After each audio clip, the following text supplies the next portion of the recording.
Hi, my name is Leilani. In this video, I'm going to be talking about how we're going to be keeping our homeschool portfolio organized throughout the entire year and not waiting till the last minute to put it all together because you don't want to be like this person.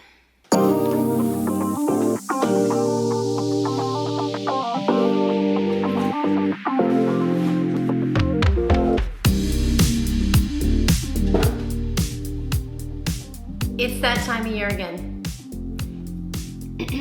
Stop right there. I really did try to make a video where I showed you how I put together my portfolio, and yeah, not cool. I did make a video like this one year, and the link is in the iCards, and I show you how to put it together successfully, so there's that. Now, I am an evaluator for the state of Florida, which basically means I sit down with families, with students, and go through their portfolio and talk about their year. That's what I do. And I have seen lots and lots of different portfolios. What's wonderful about the state of Florida is that you can decide how you want to put your portfolio together. Now, there's a lot of states out there that require portfolios. Some states don't, but sometimes as a parent, you just want to keep that portfolio so you can look back at the year to see how your child has done, keep things organized. So I put together some ideas, some tips, some strategies that you can use when you're putting together your portfolio. Now, on my channel, I am a homeschool mom. I am a homeschool evaluator, but I am also a parent of a special needs daughter. So I do spend a lot of time talking about the journey I am going on as I raise her up, and she is homeschooled. So we keep a portfolio for her as well. Don't know why I just told you that. If you're interested in that, check out my channel. That's probably why I told you that. Now, it's also really good to know that I do have a website, and down in the description box below, I will have a link that will take you to some free printables that I made for you. One is a homeschool portfolio checklist. Like I said, you're not married to this, okay? This is something that's just gonna help you, all right? This is not a law thing. This is guidance, okay? And then I have 3 different innards to a binder. I have a nice, lovely blue one, a nice, lovely pink one, and a grayscale one that is great for you guys that don't have colored ink and you just also maybe want to save on ink. I've got that for you too.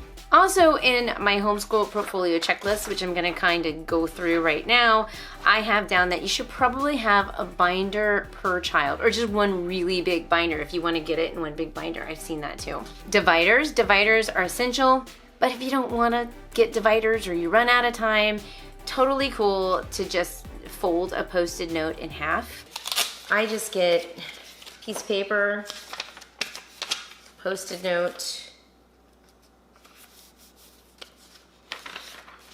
and voila. No one's judging you for this. It's a divider. What are we talking about? It's a divider. Divides the pages. But since you're starting from the beginning of the year and you have time, dividers, like the ones that are plastic, they're just nice to get. And then you want a table of contents of some kind, just so you know where you're going with this binder. And that's where this lovely resource comes in. Now, this is just very general. You can put the name of the student right here, the year that this binder is put together, portfolio is put together, and you can start doing your beautiful table of contents. It has a second sheet as well. Of course, you can make several copies of this if you need to make it longer. But what I mean by table of contents, not just listing out every single thing that you did, but math, language arts, social studies, art, Spanish, French, Portuguese, whatever language you're learning, all the different subjects, field trips, extra photographs, art projects, anything that you want to stick in your binder, you can label in the table of contents. And of course, on my lovely portfolio checklist, I put down that you need to have a hole puncher, staplers, pins, and other supplies. If you want to get really creative, get some markers in there. Some of us moms really like to do this. Most of us don't have time though. And stickers are fun too. You can go for stickers. That's the easy one. Also, in these lovely printables, I have one for each subject. So here's your language arts page, beginning of the page. If you want to laminate it, put in a special cover sheet, whatever works for you. Here's language arts. You can write down all the curriculum that you use for language arts. And here's math. Write down all the curriculum. Science, social studies, geography, foreign language, Bible, the arts, and of course, a blank one, because I know I forgot something. And you can make as many copies of this as you want. Now, some states actually require the families to keep attendance, and that's something that also needs to be going in your binder if that's something that's required. If it's not required, unless you really want it in there, you don't have to worry about it. You can also keep the transcripts in the binder, and a really good place to put that is either in the front of the binder or in one of the pockets. Speaking of high school, a lot of people do test and give assessments to their kids. You can keep those test scores behind the transcripts or anywhere else inside the portfolio. Field trips are pretty super important, especially to those early elementary school kids. So here's a list of field trips that you can list out. I also have an extra page if you have more field trips. This is the fun stuff. Of course, no portfolio is complete without a book list of what they've read through the year. And of course, I do have an extra blank page that they can use to write more books and more books, as many of these as you need. Now, if you're doing a co-op or virtual school, sometimes you'll have a syllabus, and that's a great idea to put that inside your binder, prepare it before the beginning of the year, so it's right there, ready to go. And of course, I do have a sheet that says extras, if there's extra projects, if you have some photos that you want to put in there, some pamphlets that they made, crafts, etc., that can kind of go in an extra section at the back of the book. So you have your binder, and you have all your inserts in there and all your dividers in there, and you're ready to go. Now what? Now you need to start filling it up as the year goes by, which sounds like a great plan, but guys, it is not easy to remember to put things in here. So I'm gonna give you some tips to make your life a little bit easier so you don't end up spending 5 hours one night trying to put all the portfolios together, because you gotta get it done.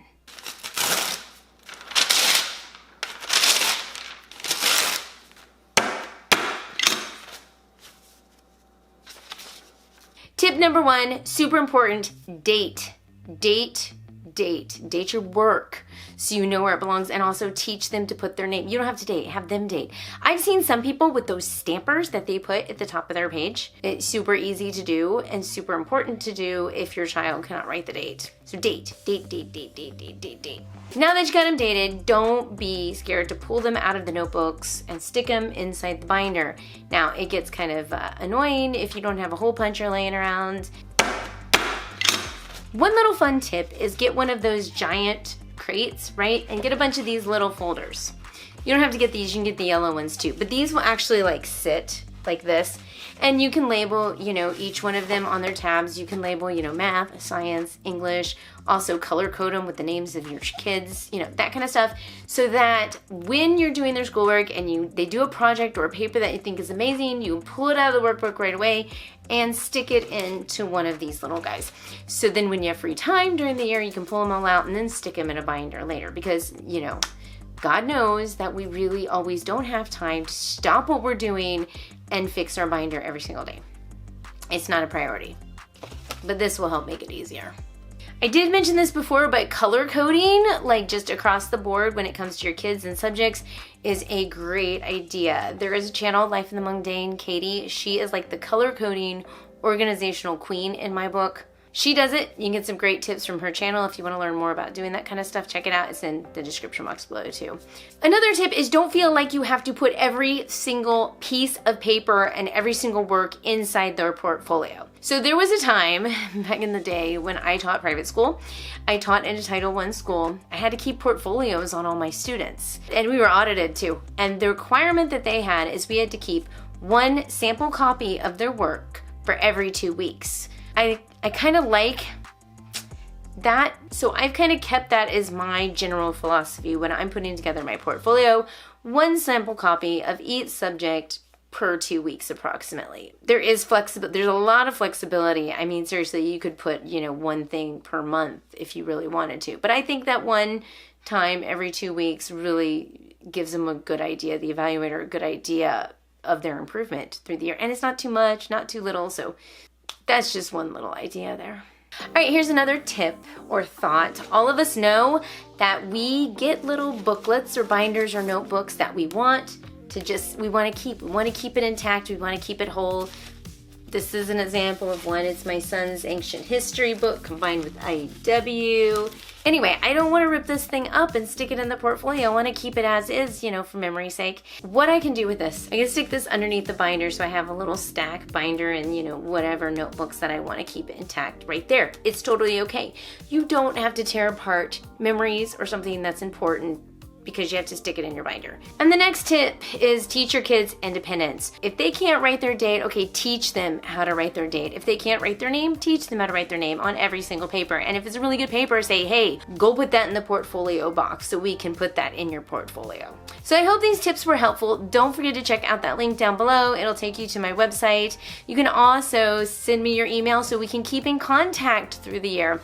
I do evaluations for the state of Florida, so my contact information is also down in the description box below. Once again, my name is Leilani. Also, feel free to comment down below, ask me questions. I am very much checking these comments on a regular basis, so I will get to them as soon as I can.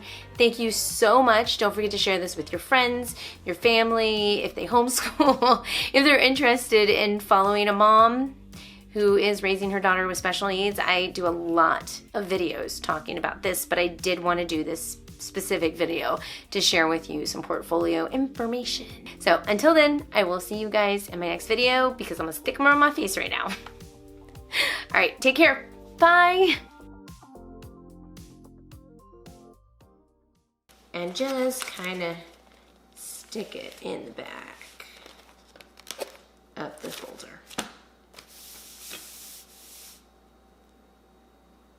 It's there. It's part of the portfolio. This is trash. This is trash from one kid. Do you know how much room this takes up?